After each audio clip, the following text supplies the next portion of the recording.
So how can you address pain in the outside and inside of the elbow and cubitus valgus?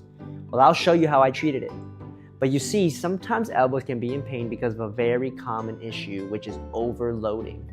And so for Mike, it was most likely that the golfing and the impact with the ball would lead to a force in his elbows, and the muscles were trying their best to absorb the force, which actually led to the muscle being excessively tight, which limited the range as well as cubitus valgus because of the forces onto the elbow.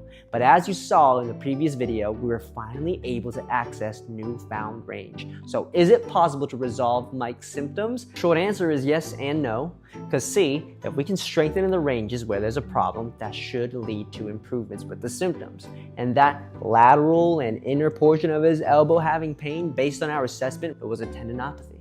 Loading the tendons is one of the best ways to go about this. So we would do things like wrist curls, holding a weight in this range so that you can build up the tolerance of those tendons, followed by fast curls and 3-second descents. But first, I would start off with soft tissue work at the inner elbow.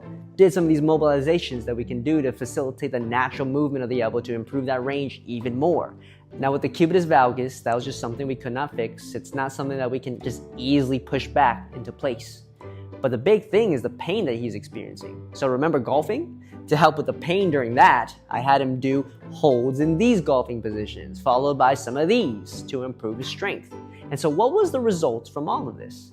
Well, by the end of all this, Mike no longer had pain with opening jars, carrying groceries. He still had cubitus valgus, but now there's just a stiffness at the end ranges of his elbow.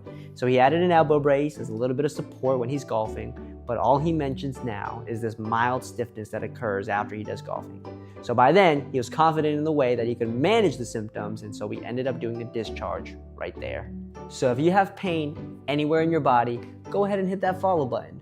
99% of you guys are seeing me for the very first time, and if you stick around, you might just find a story that could help you.